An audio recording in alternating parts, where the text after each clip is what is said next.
Welcome to bill TV voice of voiceless. ఇక TDP అభ్యర్థుల మూడో జాబితాను విడుదల చేసింది. జాబితాలో 11 అసెంబ్లీ 13 పార్లమెంట్ స్థానాలకు అభ్యర్థులను ఖరారు చేసింది టీడీపీ.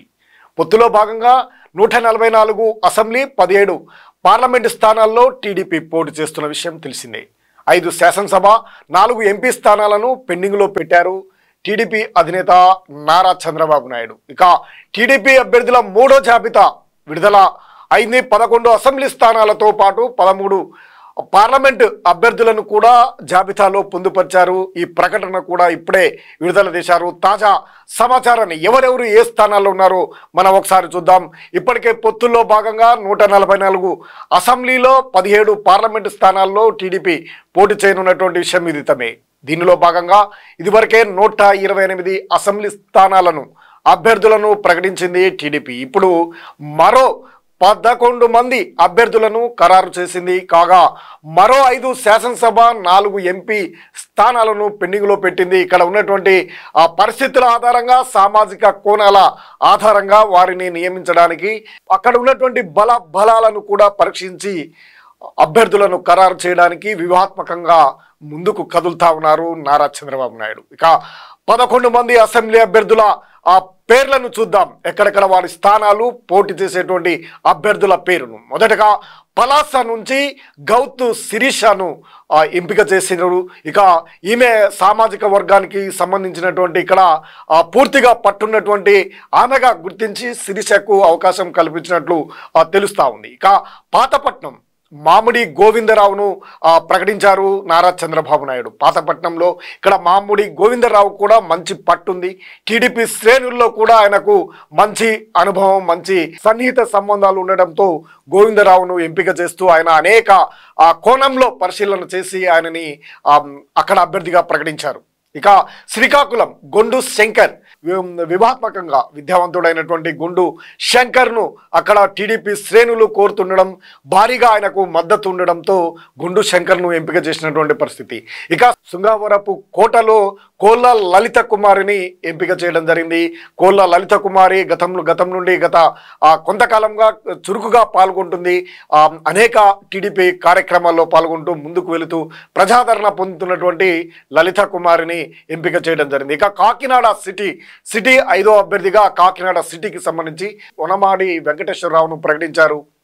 ఇక అమలాపురం నుంచి ఇది ఎంతో ప్రతిష్టాత్మకమైనటువంటి నియోజకవర్గం కావడంతో ఐతాబత్తుల ఆనందరావుకు ఈ టికెట్ను కేటాయించారు. అమలాపురం కూడా ఎంతో కీలకమైనటువంటి సీటుగా టీడీపీ భావిస్తూ ఉంది.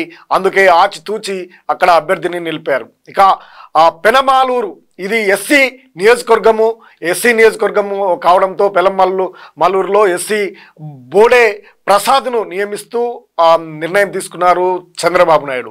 ఎస్సీ నియోజకవర్గం కావడం, ఇక్కడ బోడే ప్రసాద్కు మంచి మద్దతు లభిస్తుండడంతో ఆయనకు పార్టీ పరంగా బలమైనటువంటి సంకేతాలు ఉండడంతో పార్టీ కేడర్ కూడా ఆయనను ఎక్కువగా కోరడంతో ఆయనను నియమిస్తూ నిర్ణయం తీసుకున్నారు. ఇక మైలవరంలో వసంత వెంకటకృష్ణ ప్రసాద్ను నియమించారు. మైలవరము కీలకమైనటువంటి రాజకీయ ప్రాబల్యం కలిగినటువంటి మైలవరంలో వసంత వెంకటకృష్ణ ప్రసాద్ను నియమించారు. ఇక నర్సరావుపేట డాక్టర్ చదలవాడ అరవింద్ బాబును నియమించారు. నర్సరావుపేట కూడా ఎంతో కీలకం. గతంలో డాక్టర్ కీలకమైనటువంటి నేత ఉండేది టీడీపీకి. ఆయన మరణించడంతో ఆయన స్థానంలో అరవింద్ బాబును నియమిస్తూ కీలకమైనటువంటి నిర్ణయం తీసుకున్నారు. నర్సరావుపేట ఎప్పుడు కూడా టీడీపీకి కంచుకోటగా ఉండేది గతంలో. ఇక చీరాల మద్దలూరి మాలకొండ యాదవ్కు అవకాశం కల్పించారు.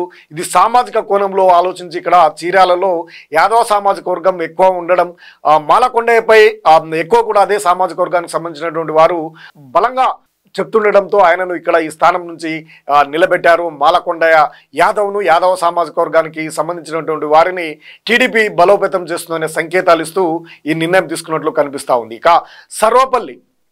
సర్వపల్లిలో సోమిరెడ్డి చంద్రమోహన్ రెడ్డి, మాజీ మంత్రి అయినటువంటి సోమిరెడ్డి చంద్రమోహన్ రెడ్డి కీలకమైనటువంటి నేతగా టీడీపీలో ఉన్నారు.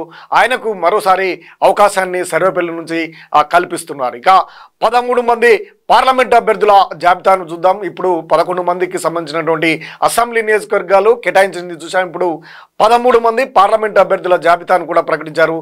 శ్రీకాకుళం నుంచి కించావరపు రామ్మోహన్ నాయుడు, కించారపు రామ్మోహన్ నాయుడును ఇక్కడ ఎర్రం నాయుడు కుమారుడు అయినటువంటి రామ్మోహన్ నాయుడిని కేటాయించారు. కించవరపు ఎర్రం నాయుడుకు ఎంతో కీలకమైనటువంటి నాయకుడు. చంద్రబాబు తర్వాత ఎక్కువగా టీడీపీకి అంటగట్టుకున్నటువంటి వీళ్ళు రామ్మోహన్ నాయుడిని నియమిస్తూ నిర్ణయం తీసుకున్నారు. విశాఖపట్నం మోత్కుమిల్లా భరత్, ఇక మోత్కుమిల్లి భరత్ను విశాఖపట్నం, ఇది కీలకమైనటువంటి నియోజకవర్గము. ఇది విశాఖపట్నంలో గతంలో ఇక్కడ టీడీపీకి బలమైనటువంటి పునాదులు ఉన్నాయి.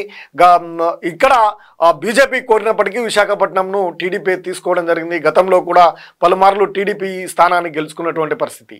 ఇక అమలాపురం గంటి హరీష్ మాథుర్, ఇక అమలాపురం గంటి హరీష్ మాథుర్ని నియమిస్తూ కీలకమైనటువంటి నిర్ణయం నారా చంద్రబాబు నాయుడు తీసుకున్నారు. అనేక సామాజిక కోణాలను పరిశీలించి సామాజిక అంశాలతో ముడిపడినటువంటి అంశంగా తీసుకొని ఇక్కడ ఆయనను నియమించడం జరిగింది. అనేక మంది పోటీ పడ్డప్పటికీ ఏలూరు నుండి పుట్ట మహేష్ యాదవ్, ఇక ఏలూరు నుండి ఇప్పుడు ఏలూరులో కూడా అక్కడ ఉన్నటువంటి యాదవ సామాజిక వర్గాన్ని నిలపడం కోసం, అదేవిధంగా ఏలూరు పరిధిలో ఉన్నటువంటి అసెంబ్లీ నియోజకవర్గాల్లో కూడా యాదవ సామాజిక వర్గం బలంగా ఉండడంతో ఆ అభ్యర్థుల గెలుపుకు కూడా ఈయన అభ్యర్థిత్వము ఎంతో ఉపకరిస్తుంది అనేది చంద్రబాబు నాయుడు ఎత్తుగడగా కనిపిస్తూ ఉంది. ఇక విజయవాడ ఎంతో కీలకమైనటువంటి రాజధాని అయినటువంటి విజయవాడ కేంద్రంలో కేశినేని శివనాథ్ను చిన్ని అని పిలుస్తూ ఉంటారు. ఆయనకు ప్రధానంగా అవకాశం కల్పించారు. ఇక్కడ ఏ విధంగానైనా విజయవాడ స్థానాన్ని కైవసం చేసుకోవాలనే దాని మీద టీడీపీ పట్టుబడతా ఉంది. ఇక్కడ అనేక మంది పోటీ పడ్డప్పటికీ కేశినేని శివనాథ్కు చిన్ని అని పిలుస్తున్నటువంటి చిరస్మరణీయుడు, దాదాపు ఆయన అందరికి కూడా చిరపరిచయితుడు, అందరికీ చిన్ని అంటూ పిలుస్తున్నటువంటి ఆయనకు అవకాశాన్ని కల్పించారు. ఇక గుంటూరు కూడా టీడీపీకి ఎంతో కీలకమైనటువంటి స్థానము. ఈ స్థానంలో పలుమార్లు టీడీపీ కీలకమైనటువంటి నేతలు ఎన్నికైనటువంటి చోట ఇక్కడ పెమ్మసాని చంద్రశేఖర్ను నియమించడం జరిగింది. ఇక నరసరావుపేట లావు కృష్ణ దేవరాయలను ఇక్కడ కేటాయించారు. నరసరావుపేట నియోజకవర్గము ఒకప్పుడు టీడీపీకి కంచుకోటగా ఉండేది. ఇప్పుడు గతంలో కోడెల శివప్రసాద్ నరసరావు నుంచి ఇక్కడ ఎంపిక కావడం జరిగింది. ఇప్పుడు అదే స్థానం నుంచి ఎంతో కీలకంగా టీడీపీకి భావించినటువంటి సీటు లావు కృష్ణదేవరాయలను నియమిస్తూ కీలకమైనటువంటి నిర్ణయం తీసుకున్నారు. ఇక బాపట్ల టి కృష్ణప్రసాద్ను నియమించారు. ఇక నెల్లూరు వేమిరెడ్డి ప్రభాకర్ రెడ్డిని నియమించారు. నెల్లూరులో సామాజిక కోణంలో ఆలోచించినట్టు కనిపిస్తూ ఉంది. వేమిరెడ్డి ప్రభాకర్ రెడ్డిని ఇక్కడ రెడ్డి సామాజిక వర్గానికి సంబంధించినటువంటి నాయకులు కీలకంగా ఉంటారు. వారి గెలుపు ఓటములు కూడా వారే సూచిస్తుండటంతో కీలక పాత్రను రాజకీయ వ్యవస్థను నడుపుతున్నటువంటి కీలక వ్యక్తులుగా ఉన్నటువంటి సామాజిక వర్గానికి ఇవ్వాలని వేమిరెడ్డి ప్రభాకర్ రెడ్డికి ఈ స్థానాన్ని కేటాయించారని చెప్పొచ్చు. చిత్తూరు నుంచి దగ్గుమల్ల ప్రసాదరావును నియమించారు. ఇక కర్నూలు ఎంతో కీలకమైనటువంటి కర్నూలు జిల్లాలో బస్తినాటి నాగరాజును పంచలింగాల నాగరాజు అని పిలుస్తూ ఉంటారు. ఆయనని కేటాయిస్తూ కర్నూలులో ఈ కీలకమైనటువంటి నిర్ణయం తీసుకున్నారు. కర్నూలు ఒకప్పుడు టీడీపీకి కంచుకోటగా ఉన్నటువంటి ఇది ఇప్పుడు వైసీపీ చేతిలో ఉంది. ఈ స్థానాన్ని మరోసారి గెలిపించుకోవాలని టీడీపీ నేత వ్యూహాత్మకంగా పావులు కదుపుతూ నాగరాజును తీసుకున్నారు. ఇక నంద్యాల బైరెడ్డి శబరి, నంద్యాల ఎప్పుడు కూడా ఇది కీలకంగా గతంలో బైరెడ్డి వంశానికి సంబంధించినటువంటి వారే ఎంపీగాను ఇటు ఎమ్మెల్యే స్థానాలు కూడా కైవసం చేసుకునే సందర్భాలు ఎన్నో ఉన్నాయి. అటువంటిది ఇక్కడ నంద్యాలలో కూడా ఇప్పుడు బైరెడ్డి ఫ్యామిలీకి సంబంధించినటువంటి శబరిని అవకాశం కల్పించారు. ఇక హిందూపూర్ బీకే పార్థసారథికి అవకాశము ఇవ్వడం జరిగింది. బీకే పార్థసారథి కీలకమైనటువంటి నేత టీడీపీలో ఉండడంతో ఇప్పుడు హిందూపూర్ నుంచి ఆయనకు అవకాశం కల్పిస్తూ నిర్ణయం అయితే తీసుకున్నారు. ఇది టీడీపీ